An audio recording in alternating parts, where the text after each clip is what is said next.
So he carried me away, and I saw a woman sit upon a scarlet-colored beast, having 7 heads and 10 horns.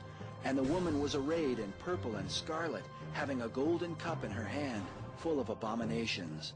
And upon her forehead was a name written, Mystery, Babylon the Great, the mother of harlots and abominations of the earth. I mean, this is incredible. This is the 4th time this beast has been seen in the Bible. Never did it have a woman on his back before. We never hear an expression of surprise or astonishment from anybody, but now he says, when I saw her, I wondered with great admiration. It's not just, he doesn't admire her, he's astonished. A woman rides the beast, and not like in a rodeo, the critter isn't trying to buck her off. She's apparently in control. A woman? On a beast? And this horrible world-devouring creature? And a woman is riding on it, apparently directing it.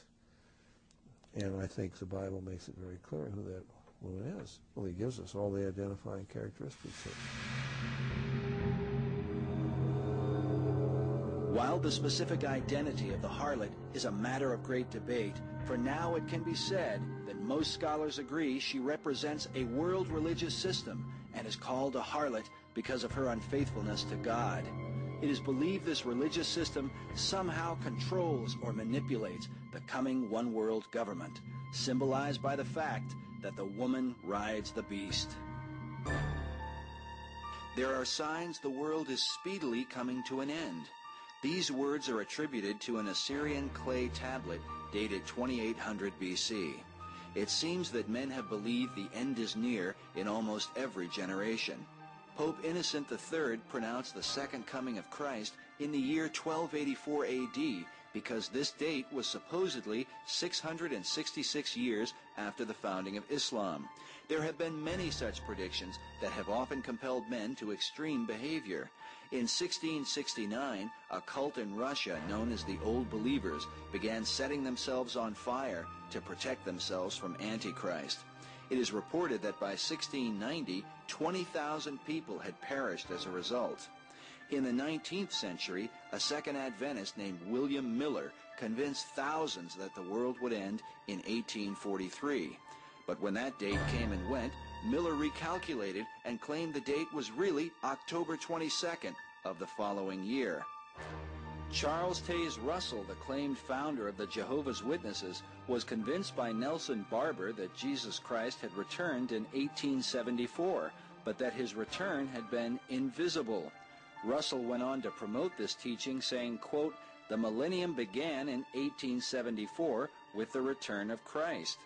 Russell would later revise his view, and since then the Jehovah's Witnesses have predicted the world would end in 1914, 1918, 1925, 1941, and 1975. But as contrary as they seem, even these things are the fulfillment of God's prophecies. Jesus said, "Take heed that no man deceive you, for many shall come in my name, and shall deceive many. False prophets shall rise," he said. "Behold, I have told you before." The Lord said that of that day and hour knows no man. Some have taken this to mean that Christians need not pay attention to Bible prophecy. But Jesus also said, "Watch therefore, because you do not know what hour your Lord will come. And what I say unto you, I say unto all, watch." Considering these things, what is it about this time on earth that sets it apart from all those centuries that have come before us? Any time prior to the 20th century, the 666 and any other date that has actually been predicted would have been an impossibility as far as what the biblical parameters were in the model that Jesus set forth to show forth the end of the world in Armageddon. And we know that because the Bible told us that Israel would have to become a nation again. We know that Israel would have to become a nation again based on several different prophecies. I mean, and the most significant prophecy, I think, has to do with the restoration of Israel to its land, which happened in 1948.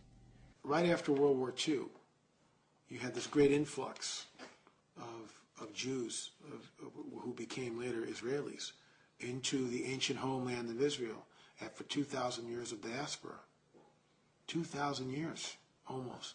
You've got these people coming from all over the world into Israel in 1948. Now, 48 was when they became a homeland, but prior to that, they were all there. From the end of the war, from 45 on, they were there, and we all know what happens. The British pull out, and, a nation becomes a nation in a day. It's kind of bizarre after 2,000 years. Some have considered that certain prophecies concerning the return of the Jews to the Promised Land may have been fulfilled when they returned from their ancient captivity in Babylon under Nebuchadnezzar. Yet centuries after this return, Jesus prophesied that they would be scattered again in fulfillment of further prophecies. Jesus foretold of the destruction of Jerusalem and the scattering of the Jews, an historic event now known as the diaspora that would occur in 70 AD. He spoke of the days of vengeance, that all things which are written may be fulfilled. For there shall be wrath upon this people, he said, and they shall fall by the edge of the sword, and shall be led away captive into all nations. And Jerusalem shall be trodden down by the Gentiles, until the times of the Gentiles be fulfilled. When he brought them into the land, he warned them, if they disobeyed his voice, he would cast them out, not just next door. He would scatter them to every nation on the face of this earth. You find that in Amos 9:9, you find that in Deuteronomy 28, verse 64. I mean, all through the Bible, over and over and over, God said he would scatter them, he would sift them like wheat among all the nations of the earth. And it happened. We call them the wandering Jew. You find them everywhere. And God said that during their dispersion, they would be hated, persecuted, killed, mocked like no other people on the face of this earth. Anti-Semitism is laid out in detail. In the Old Testament, God said to the children of Israel, "It shall come to pass, if you will not hearken to the voice of the Lord your God, that all these curses shall come upon you."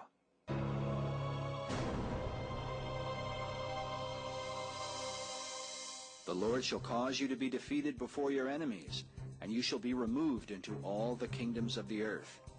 And you shall be left few in number, whereas you are numerous as the stars of heaven, because you would not obey the Lord your God. And the Lord shall scatter you among all people, from the one end of the earth to the other. And among these nations you will find no ease, neither shall the sole of your foot find rest. But the Lord shall give you there a trembling heart, and failing of eyes, and sorrow of mind. And your life shall hang in doubt before you, and you will be in dread night and day, and shall have no assurance of your life, and no man shall save you. Your sons and your daughters shall be given unto another people, while your eyes look on and yearn for them. But there will be nothing you can do. And you will never be anything but oppressed and crushed continually, so that you will be driven mad by the sight of what you see. And you shall become an astonishment, a proverb and a byword among all nations, to which the Lord shall lead you. And there is no people ever in history that has been marked in that way, like the Jews. I mean, that in itself would be enough to tell you that the Bible is true. God said they would be hated and persecuted and killed, but he would not let them be destroyed. Hear the word of the Lord, O you nations. He who scattered Israel will gather him, and keep him, as a shepherd does his flock. And why do I believe that the Jews are being encouraged to return to their land? Because God foretold that he would bring them all back. He said at the end of the age, in Old Testament prophecies, that they would not, that he would bring them back, as back to the land, and that once they were back to the land, they would never more be thrown out of it. And I will bring back my exiled people Israel, and they shall build the waste cities and inhabit them. And they shall plant vineyards and drink their wine. They shall also make gardens and eat the fruit of them. And I will plant them upon their land, and they shall no more be pulled up out of their land, which I have given them, saith the Lord thy God. So if you see Israel destroyed and annihilated, well, then we can throw away our Bibles and find another religion to believe in.